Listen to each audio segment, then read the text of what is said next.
This is an audio recording of the Lendit Fintech Weekly News Show.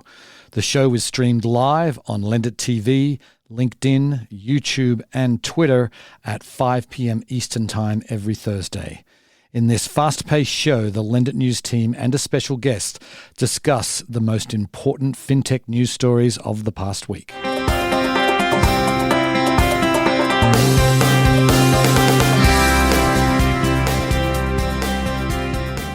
Okay.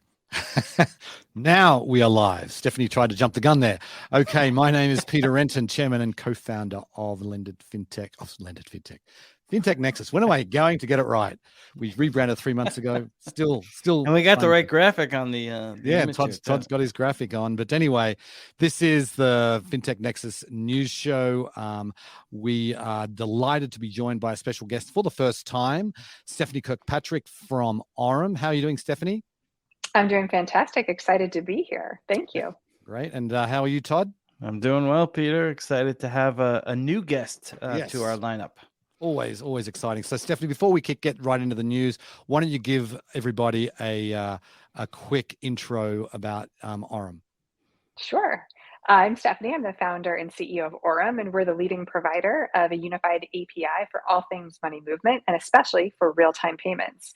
So if you're looking to get payments and money movement embedded into your platform, we can provide solutions in under 2 sprints to get you built out, and ultimately most of our payment transactions settle in less than 60 seconds. So excited to be here and obviously comment on this week's very juicy news to be talking about. Yes. We were commenting before we went on air that it has been a busy news week. Lots of interesting stories to discuss. So let's get right into it. First one I want to talk about, and I think this is a really big deal. Didn't get as much play as I thought it was going to get. Plaid is partnering with Wise, and because why obviously they were TransferWise, now they're just Wise, and basically why their core product is transferring money across borders, but they offer a lot of their customers are using them for more than that. And now they can link, because before you had to connect a bank account to Wise. You couldn't do it natively inside Wise. And now with the Plaid integration, you'll be able to, do all kinds of 6,000 fintechs. I didn't even know there were 6,000 fintechs to connect to, but apparently that's what Plaid has. And so you'll now be able to do it, not just through a bank, not just through a traditional bank, but through a fintech. So super interesting development. Todd, thoughts?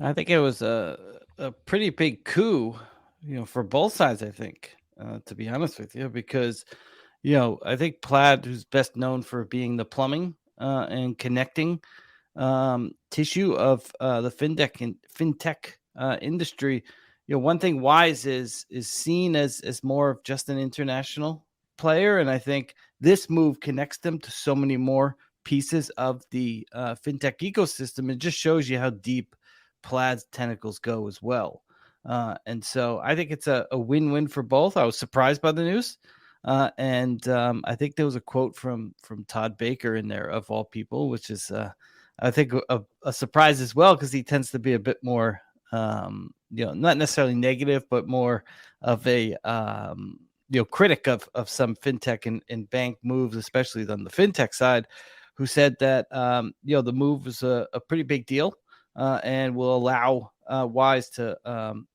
gain access to Plaid's pretty big and deep network. So I think it's got a lot of good pieces. The FDIC stuff is not a good thing, but I don't think international people worry about that probably as much as we do. Yep. Stephanie? It's a super interesting partnership. And I think what it represents is this opportunity that I think we're seeing grow around what I'm going to call wallet-to-wallet transfers, as opposed to what we've historically thought about as, bank or other types of transactions. And I think, the classic use case for Wise transfers isn't really to hold funds. It's to get it from point A to point B, right? So that FDIC insurance thing, TBD, if that ends up becoming material, probably not, at least in the kind of current use case. I think it speaks to the power of 2 really big players seeing an opportunity. It's why I love fintech, right? Because sort of anything is possible. It's a matter of just willing into action the connection points that take us from sort of what we're used to every day, like like it talks about, like link a bank account, and gets us out of even one more step of friction and into what is ultimately access to money, which is the underpinning of liquidity, financial inclusion. One of the reasons why WISE, I think, is so interesting is that so many Americans send money somewhere else back home to support other families. So it's a really powerful play. Love to see it. And I love the way you put it there, Stephanie, that it's sort of a wallet to wallet transfer. That's sort of a different kind of thinking that I think is probably going to be prevalent as time. And it goes a little bit against the recent grain of kind of a rebundling of financial services under, whether it be one or a couple of fintechs. It kind of goes back to that unbundling because it connects you to so many different different potential options. Yeah. Well, it's point to point, right? So the idea that you don't have to like go back through a series of bank accounts and transfers, and you can just do point to point, that's going to change the game in a meaningful way. For sure. Okay, let's move on. Another article that was doing the rounds this week.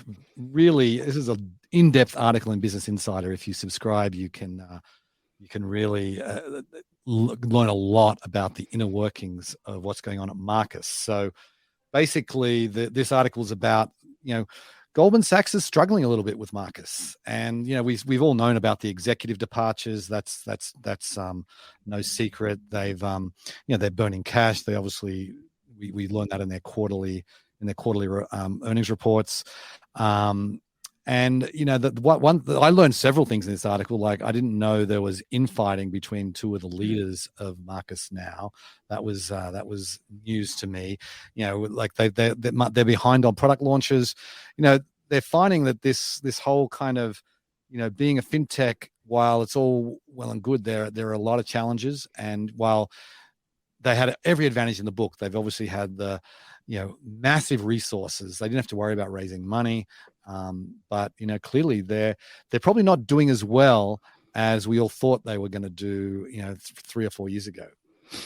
Seems like they've lost their vision a little bit for what they want Marcus to be, and that's tied back to some of the early departures or big departures they had, because it seems as if there was this clear vision when they first launched it. And even when we had, Swati of Marcus at our USA event, like there was this slow rollout and of all these products. And recently we've heard less of the product rollout, more about delays. We get this article. So it seems like some of that initial vision has kind of either been put on hold or maybe they just are unsure exactly what they want it to be right now. The co-heads, co-CEO thing, it's such a Goldman thing. It's a very uniquely Goldman thing. So is there infighting? Isn't there? I don't know. If I had a co-CEO, I'm sure we would disagree on a variety of things and yet still figure it out. I think the question isn't, necessarily like, are they behind or have they lost their vision? At least not for me.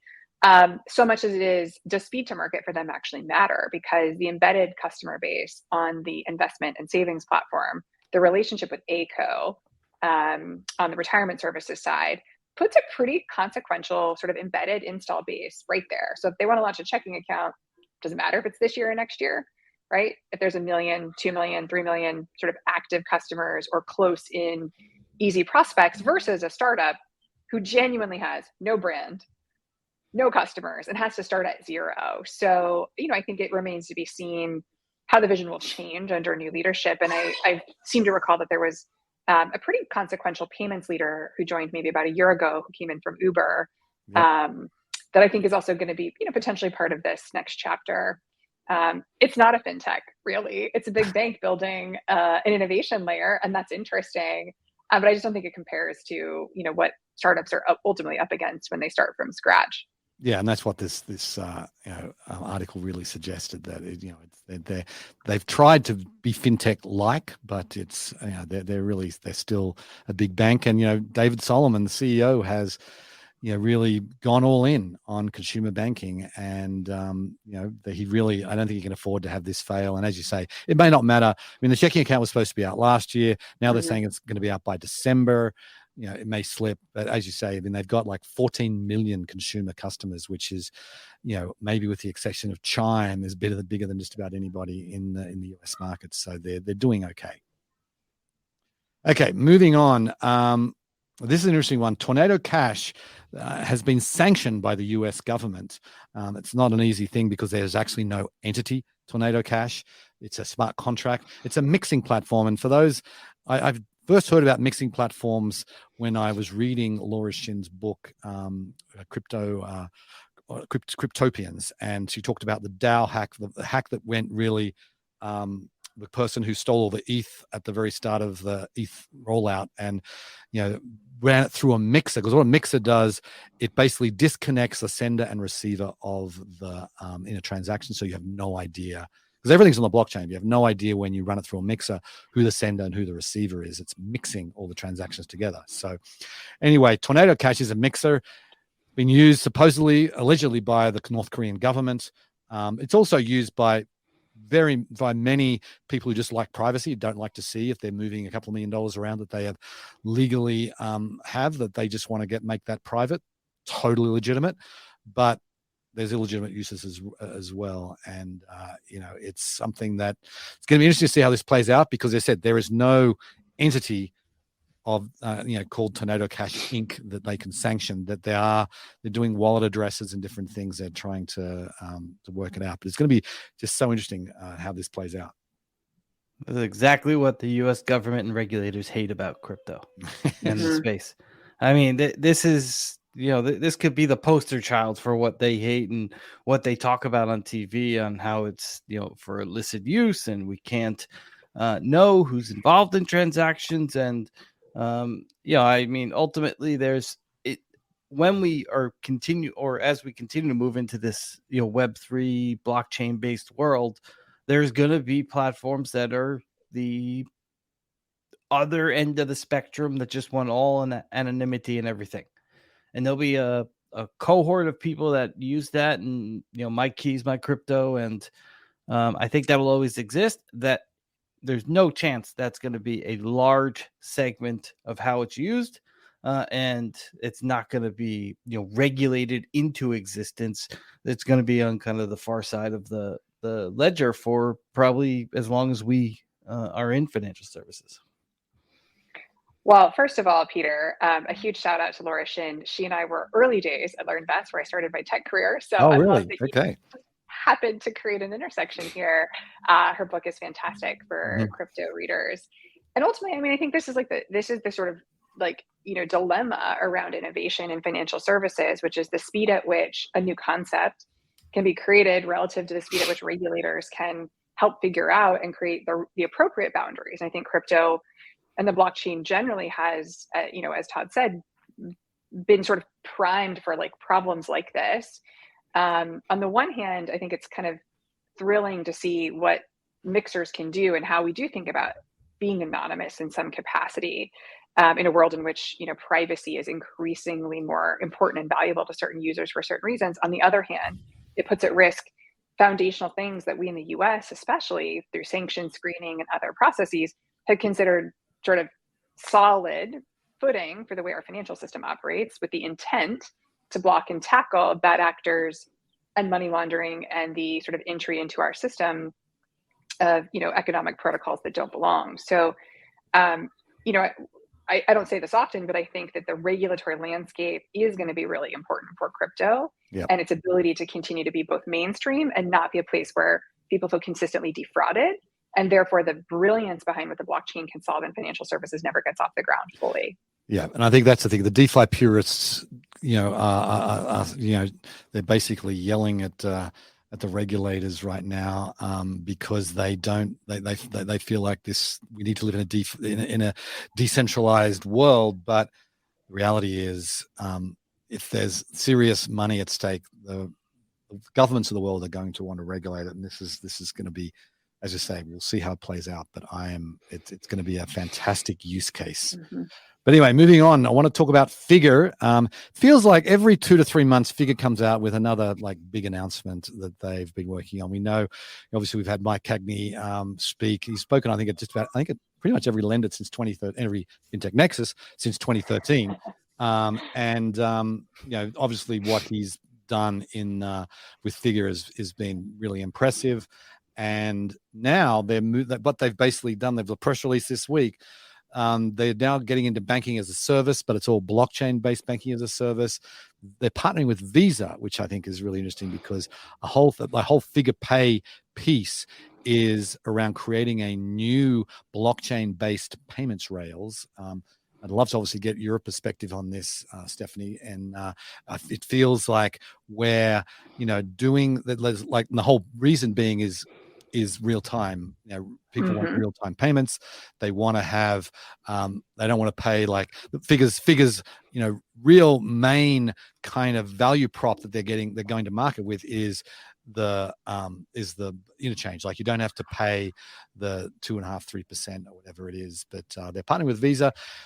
Figure has basically written their own core banking system on the blockchain. That's basically what they've done, which I think is astounding. That they've done this. But anyway, so Stephanie, love to get your thoughts here. Well, I think first of all, Mike Cagney has always been known for being an incredible innovator and creator. So this is no different than I think a lot of things we've seen him touch. And ultimately, as someone whose job it is to think about the innovation of money movement, it's no surprise to me that there's the beginnings of experimentation to go fully blockchain based for aspects of money movement. I think we will end up having maybe not a full move off of our ACH and real-time gross settlement systems, RTP and FedNow, but we will have the addition of lots of different ways through stablecoin, through the blockchain, to think differently than we do today about core rails and money movement. So I think this is the beginning of probably a category of innovation in the infrastructure space that is going to, like we just talked about, have pros and cons.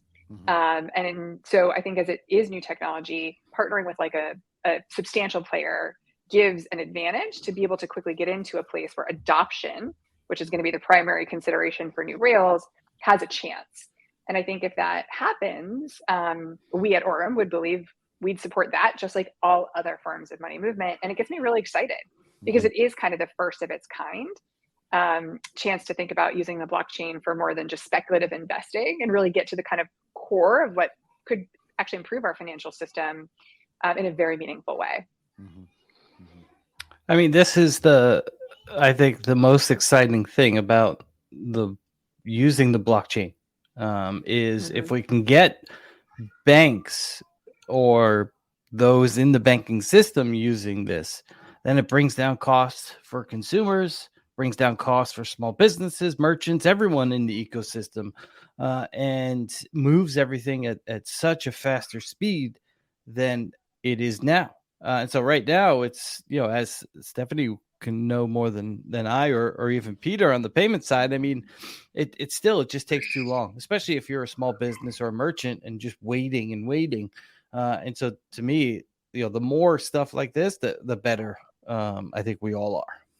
Yep. Real-time payments with low transaction fees. That's low fraud. Yeah. I mean, kind of the pinnacle here, That's a world we can all look forward to. Yeah. Okay. Moving on.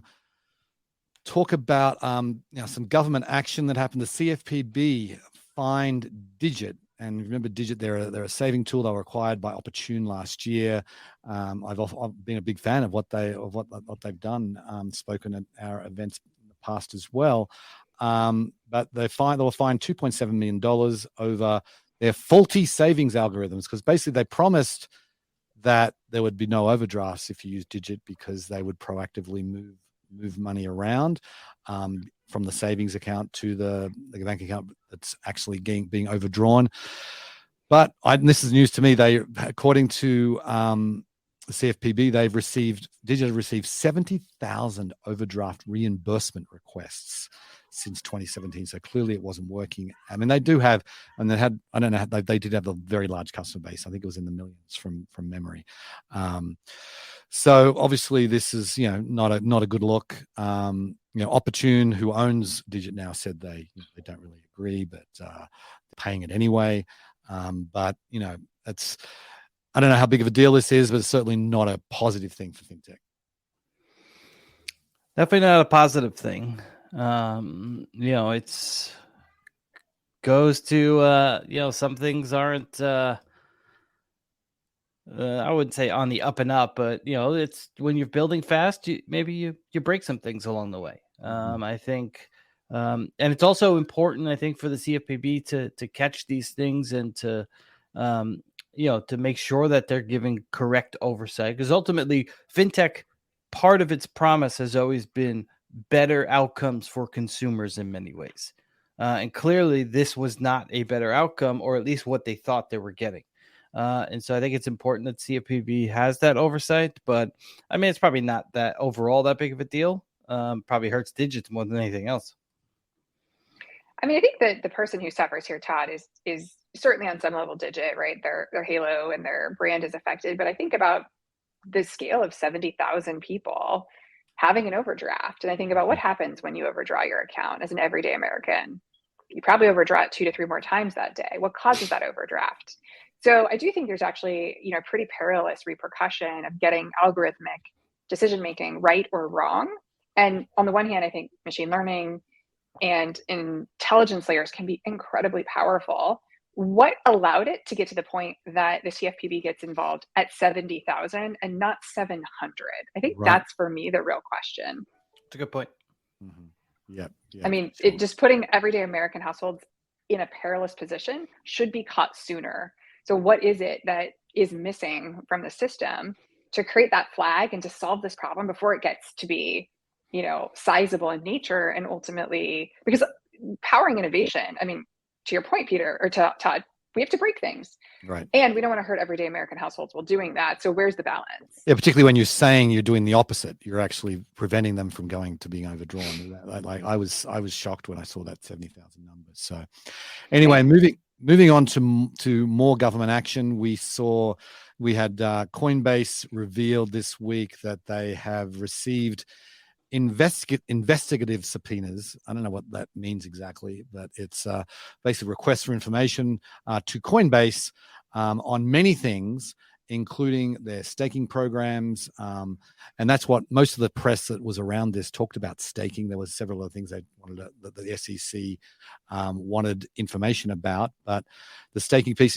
full disclosure, I have been staking ETH on Coinbase for just 2 ETH, not a huge amount of money, but for 18 months now. So I am part of the program here, and I love the fact that I could earn. It was only a small amount, like they're paying like 3.25%, something like that. But the thing I didn't realize is that Coinbase, the revenue from staking, it's it basically is, it's consistent revenue and it's growing revenue, and it's 8.5% of all revenue at Coinbase was from staking. I had no idea it was that high. So it's anyway, Coinbase, another I want to say I'm gonna steal this from Dan Kwon because he said it last week. Oh yeah. Where was the SEC when they went public? Right. If they had such issues with all this, even the previous issue that I think it was last week or the week before. So they did all, they filed paperwork, they went public. The SEC had to look into their business then. And so why is it now that it's under investigation and they allowed them to go on the public markets back then? Good question. I mean, +1 to that question, because ultimately the S1 is meant to uncover these issues. This isn't 8% of new revenue that started since IPO. This is longstanding, perhaps growing, but longstanding revenue. And I think, again, it comes back to, as we work, all of us in fintech in some type of regulatory setting, the way the SEC or FINRA or the CFPB or the OCC is going to come in and at what time is a bit unpredictable. I think, we are always at Orem on the ready and thinking about, where are the regulators going, et cetera. But I think when you look at a business like this that's recently IPO'd, it is a really critical question of, why not then, why now? And I think investigative subpoenas perhaps sound maybe more grandiose than the reality of perhaps just obtaining more information for compliance reasons. I think the SEC is known for coming in and doing investigations that take sometimes years to resolve. And from financial services and working in an RIA previously, I've seen this often. Often it's corrective issues that just need to happen as opposed to, punitive damages that come out of it. So it'll be interesting to see where this goes.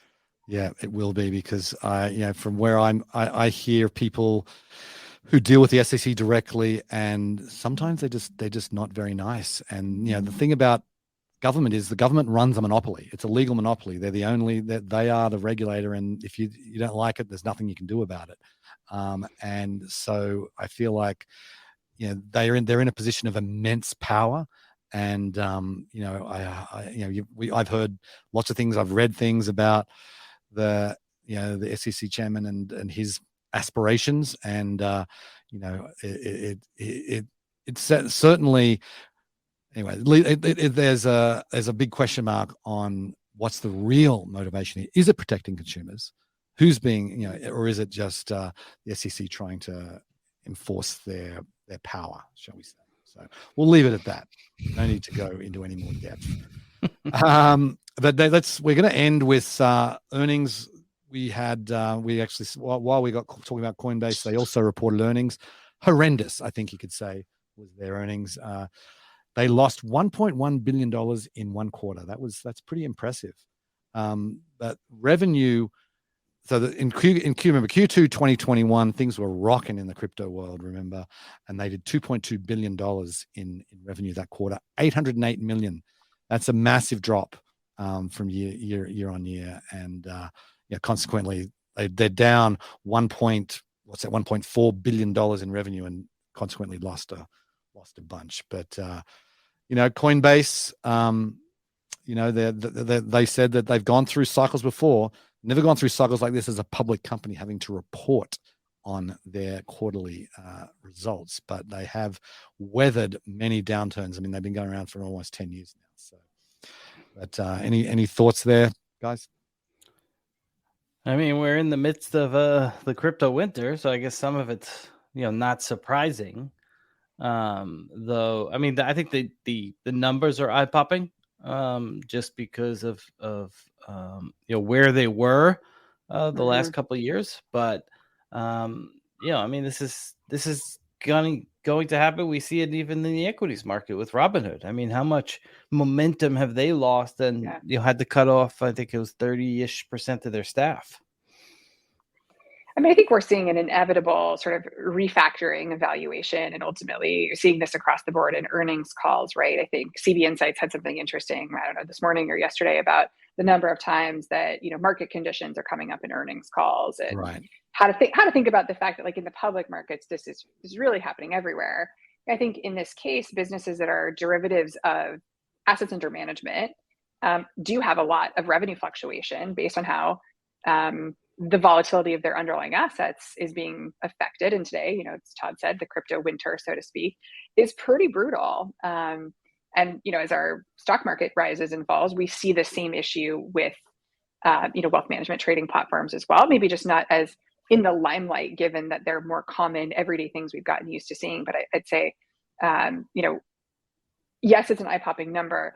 And I think the question is, for how long, right? At what rate does AUM tick back up? Does a new stream of revenue hit? I think it's just a really interesting moment in time to watch what will be, I think, eventually a rebound here. Right. Okay. Other company reporting earnings this week was Marqeta. Very, very different earnings report than what Coinbase did. They had solid quarter. The revenue was up 53%. The total processing volumes, they're really a card technology platform for debit cards and credit cards, and the total processing volume was $40 billion for the quarter, also up over 50%. One thing that I thought was really interesting, well, there's two things that came out that was really interesting. One, CEO and founder Jason Gardner is stepping down. They're on a CEO search right now. He's going to stay on as chairman. And the other thing that was really interesting, Block, like Square Cash, that's what Marqeta powers the debit card for Square Cash and the Cash App, I should say. And 69% of Marqeta's revenue comes from Block. So I thought that's a huge risk to have that much revenue, but clearly there's it's a great partnership for Marqeta, but obviously somewhat risky. Well, as a growing fintech, I'm waiting for a Cash App to walk into my life, and I'd love to have that problem. Right. That's a good point.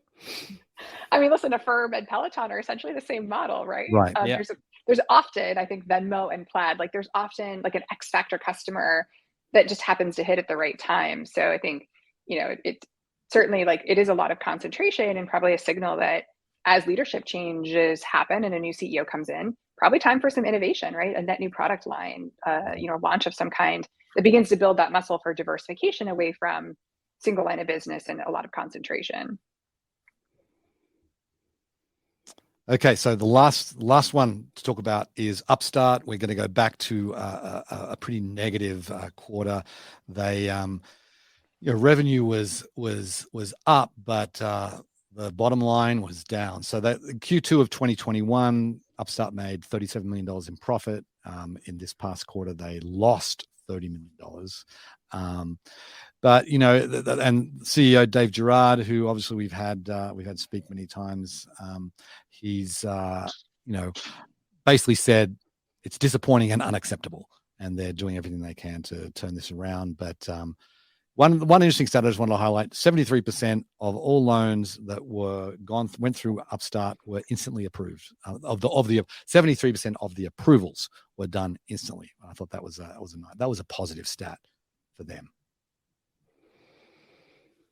Yep, that certainly was. There's a lot of headwinds in fintech right now. Yeah, particularly in the Linux space.